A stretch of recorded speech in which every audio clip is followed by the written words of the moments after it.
Hello, YTPC. Ethan, Parsimonious Piper here.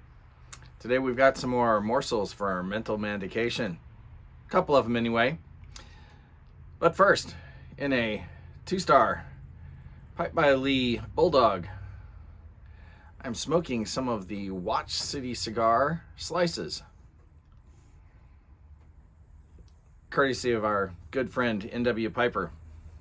This is Kentucky Barley in Virginia. And it is very good. This goes right up there with some of my favorites. Bold Kentucky, John Cotton's Double Press Kentucky. I like both of those a lot. Old Dark Fired. This falls right up in there with those. It's fantastic. Comes as it's a slice, but it's like a crumble slice, not a crumble cake. Great moisture content. Did not have to dry it out much at all. Probably didn't need to dry it at all. Crumbled right out, lit right up. Good stuff. Today's morsels. Yeah, we're going to hit the elephant in the Middle East. Those who are shocked at our president's handling of our bumbled withdrawal from Afghanistan shouldn't be. From the Atlantic, which is not exactly a conservative publication. In a Senate speech on April 23rd of 1975, Mr. Joe Biden argued that the president lacked the authority to rescue any Vietnamese. Quote, I do not believe the United States has an obligation, moral or otherwise, to evacuate foreign nationals other than diplomats of third countries. The United States has no obligation to evacuate 1 or 100,001 South Vietnamese. The U.S. should leave the task of protecting them to the organizations that are available and diplomatic channels. A week later, North Vietnamese tanks entered the grounds of the U.S. Embassy and the presidential palace in Saigon just hours after the last helicopters carried the last Americans out of Vietnam.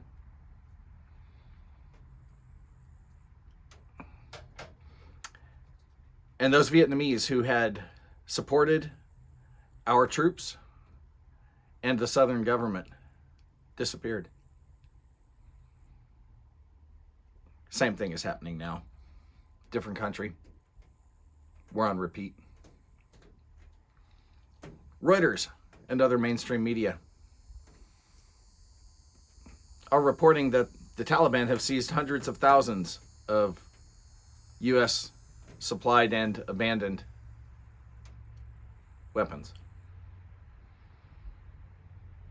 Just to give you an idea what's included there, nearly 100,000 vehicles, around 200 aircraft, including drones, helicopters, and airplanes,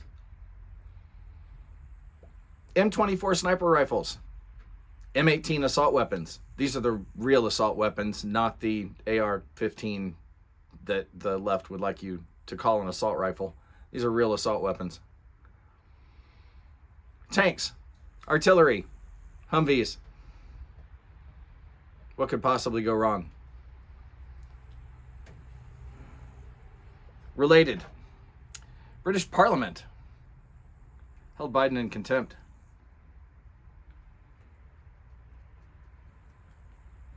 For his handling of Afghanistan, the withdrawal in particular. Quote from Labour MP Khalid Mahmood. The Biden government have just come in and, without looking at what is happening on the ground, have taken a unilateral decision, throwing us and everybody else to the fire. Yeah, we've crapped all over our allies. But hey, he's better than Trump, right? Different subject.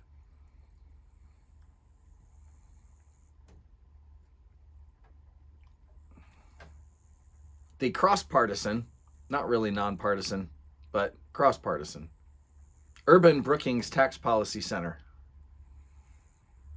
says that 60.6% of U.S. households paid no federal income tax in 2020.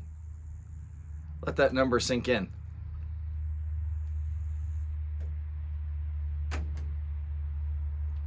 $60.6. Now, consider this quote. This has sometimes been attributed, I think wrongly, to Alexis de Tocqueville, and sometimes to the Scottish intellect Alexander Tytler. From what I've seen, though, the two halves of this never appeared together in print until the 1950s, and they were attributed to Tytler, but not directly or together. At any rate, here's a quote. It's a good one.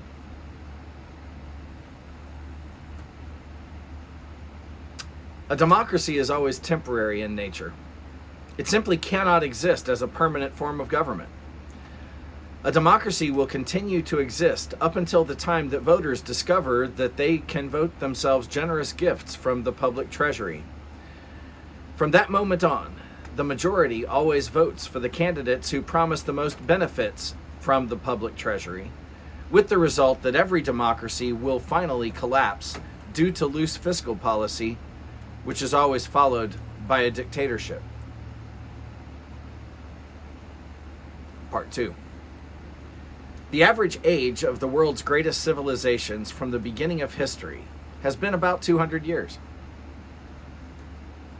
During those 200 years, these nations always progressed through the following sequence: from bondage to spiritual faith, from spiritual faith to great courage, from courage to liberty, from liberty to abundance, from abundance to selfishness, from selfishness to complacency, from complacency to apathy, from apathy to dependence, and from dependence back into bondage.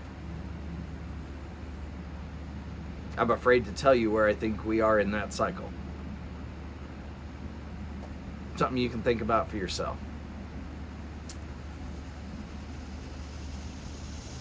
Lots going on, folks.